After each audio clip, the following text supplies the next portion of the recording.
So what I have here is a factory E30 diff. And as you can see, only one diff mount. So this is the only spot where everything is going to go and line up with the car itself. But when you make a lot of power, you need another mount. So let's take a look at all the stuff that we need to get this job done. This isn't the diff we're going to use, but it's a mock-up diff. Since we have to drill holes into the car itself, we need an exact replica. We're going to use this one for now, so that way when we get our actual diff, it should bolt right up. We got 4 mounting spots where it goes into the subframe, and that's where I got these 4 studs. So dang, that only worked for 3 of them. So here, I'll show you how we do the last one. So it's just a stud instead of a bolt that goes there. Just thread it in. Matching lock nuts and washers to go on the top. If you didn't know, a stud in the nut always has more clamping force than a bolt. That's attached where the other mount is going to go on the back. We got a number of bolts that hold the back cover on along the outside. So to match this side, we have to take out this bolt and this bolt and replace it with another ear. Almost forgot. We got to push the bushing in first. So let's do that, and then we'll put the ear on. Yeah. I had to get a little creative. I don't have a press. So in order to press this bushing in, which is like an interference fit, and you need like a hydraulic press, I had to come up with a way to do it. It's in there perfect.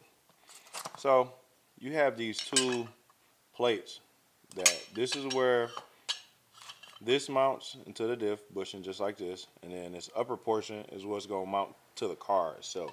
Use the bolt that it comes with. I took out the centerpiece and I just smashed it in between here like this and ran the bolt through until I got it close. Once it was flush, it's hammer time. Smash it in, and now it is literally perfect. So that worked. Now we all ready to go. So now we can stick this guy on here. So let's zip out these 2 bolts, put this spacer in first, and attach this. 2 longer bolts to take up the space that the spacer is gonna need.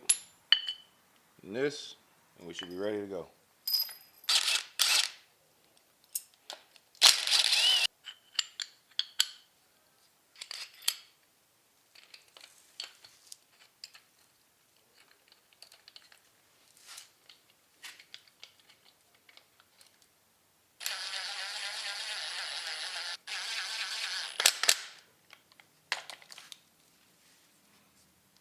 Perfect. Let's get an extra ugga-dugga on here and start to move this to the back of the car. Hold it down. Beep, beep, beep. Beep, beep, beep, beep, beep. Torqued.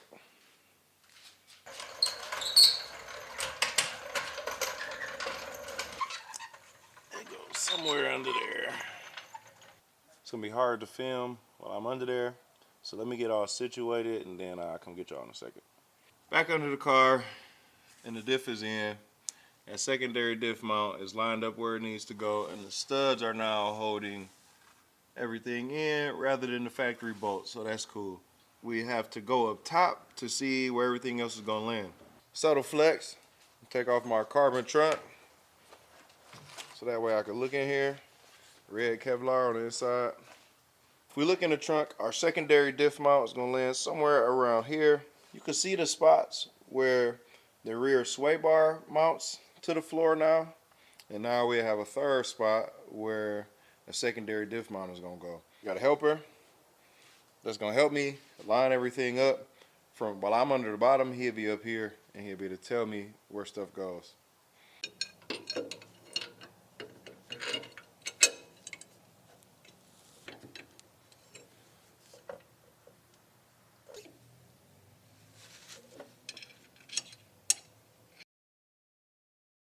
We got 2 of the holes drilled. One of them is oversized, mainly because I missed, and also because it'll help like relocate everything. Because we got 2 of them drilled, we're gonna tighten those 2 down, with the plate and then drill the holes for the bottom two. I'll be under the car and he'll be up here.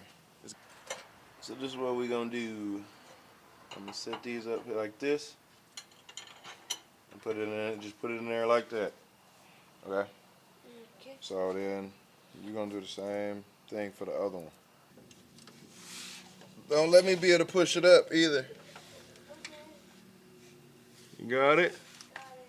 The nut is coming up. Like, see how I'm pushing it up? Don't let that happen. I'm pushing it down like the But look, you gotta use your hand, boy. You see how that's, yeah. You got it?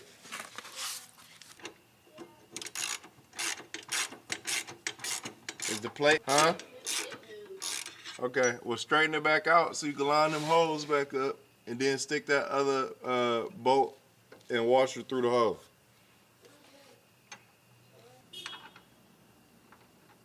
Just push it down. There we go. So what we did was put the top plate, this gray plate, we put it on this car and we screwed the nuts and bolts on it. We're gonna have to take everything apart later to paint it. Bet. Now everything is all the way in and mounted up. So it's looking good. The 4 nuts and bolts that hold the plate into the floor. Secondary diff mount is in and solid. Primary is on this side. And we have the studs that hold everything in rather than the OEM bolts. So the goal was accomplished. We got everything in, everything mocked up. Like Dari said, we still do have to take everything apart so we can paint it so things don't rust. But for now, everything is all mocked up. And everything fits really, really well. But that's part of putting a race car together like this. You're going to put it together and take it apart a million times just to check stuff, just to make stuff fit, and just to make sure everything is going to be serviceable is the big thing. That's the big thing with like the studs rather than the bolts, for example, that hold the diff in. It's a lot easier to line everything up with studs than it is trying to blindly find the holes for the bolts. So, again, appreciate y'all. Thanks for watching. Anything else, Mechanic Dart? No. You sure? No. All right, what's one thing you want to say to everybody before we go? Bye. Thanks for watching.